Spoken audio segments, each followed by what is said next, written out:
Theme হচ্ছে রবীন্দ্রনাথ ঠাকুরের লেখা মুক্তধারা নাটকের যে গল্পটা ছিল সেই গল্পটাকে অবলম্বন করেই থিমটা করা।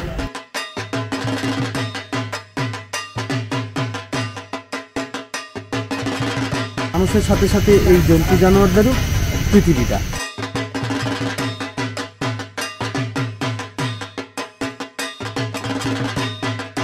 ওরা যে বিপদে পড়ছে আমাদের কারণে, যে বান ক্ষতি করে, ওরা বিপদে পড়লেও যে তখন যে মানুষ যে তাকে বাঁচাচ্ছে সেটাও রয়েছে তাদের।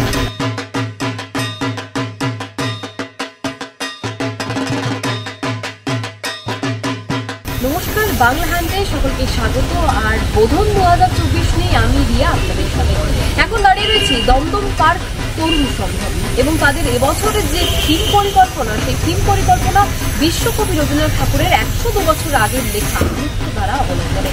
তারা বোঝাতে চেয়েছে প্রকৃতিকে বেঁধে রেখো না, যা বলে গিয়েছিলেন বিশ্বকবি রবীন্দ্রনাথ ঠাকুর।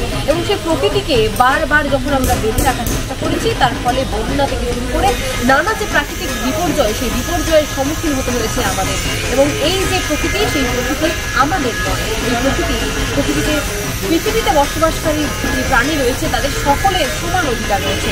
আর সেই ভাবনা, সেই চিন্তাধারা বোঝানোর জন্য এবছরের দমদম পার্ক তরুণ সংঘ তাদের এবছরের ওই বড় হরিণটা যেটা দেখাচ্ছে যে এই যে প্রকৃতির যে ক্ষয়ক্ষতিগুলো হচ্ছে আমাদের, আমরা যে করছি, যে এত বান হচ্ছে, সেখানে এবছরের থিম হচ্ছে রবীন্দ্রনাথ ঠাকুরের লেখা মুক্তধারা নাটকের যে গল্পটা ছিল সেই গল্পটাকে অবলম্বন করেই চিন্তা করা।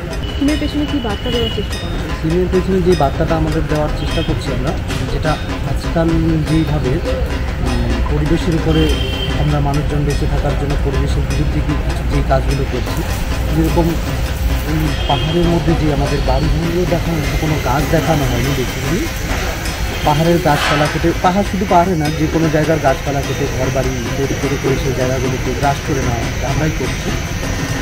তার ফলে যে এই যে জল যে ধারা বইছে, সেই ধারাগুলোকে আমরা বাদ দিয়ে আটকে নিজেদের সুবিধা অনুযায়ী ব্যবহার করছি। তার ফলে যে প্রকৃতিতে যে বানগুলো হচ্ছে, ক্ষয়ক্ষতিগুলো হচ্ছে, সেগুলোকে শুধু মেসেজ দেওয়ার চেষ্টা করছি। কী কী জিনিস ব্যবহার করা হয়েছে এতে? এই যে পুরো পাহাড়ের যে পেন্ডিংটা হচ্ছে গ্রিন কার্পেট, প্লাস্টিক ছাড়াই, মানে গ্রিন কার্পেট, পাপড়, কম্বল, কাপড়, নানান রঙের কাপড় দিয়ে একটা কোলাজ পেন্টিংয়ের মতো করা হয়েছে, একটা হিউজ পরিমাণে কোলাজ। এটার মধ্যে করা হচ্ছে রবীন্দ্রনাথের নাটকের উল্লেখ করে যেহেতু করা আমাদের, তো উনি যে লেখালেখি করতেন তার মধ্যে যে কাটাকুটির যে একটা ব্যাপার রয়েছে, যেটা দেখতে ওখান থেকে ওনার ছবি আঁকার শুরু। তো আমাদের কোলাজের ব্যাপারটাকেও আমরা ওই কাটাকুটির মতো একটা ছেঁড়া বেড়াটা সেই ধরনটাকে দিয়েছি, যাতে ইমোশনালি রবীন্দ্রনাথ অ্যাটাচ থাকে আমাদের মধ্যে।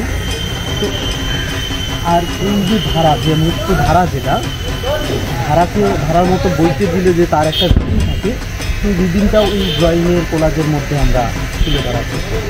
মানুষের সাথে সাথে এই জন্তু জানোয়ারদেরও পৃথিবীটা। তো ওরা যে বিপদে পড়ছে আমাদের কারণে, যে বান ক্ষতি করে, ওরা বিপদে পড়লেও যে তখন যে মানুষ যে তাকে বাঁচাচ্ছে সেটাও রয়েছে তাদের মধ্যে, আমাদের মানুষত্বটাও রয়েছে তাদের মধ্যে। করছি, কিন্তু কেউ বিপদে পড়লে তাকে রক্ষা করার দায়িত্বটাও আমাদের, সেটাই দেখা যাচ্ছে।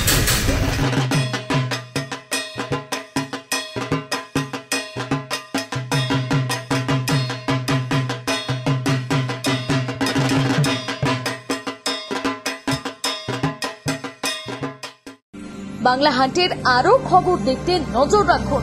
বাংলা খবর মানেই বাংলা হান্ট।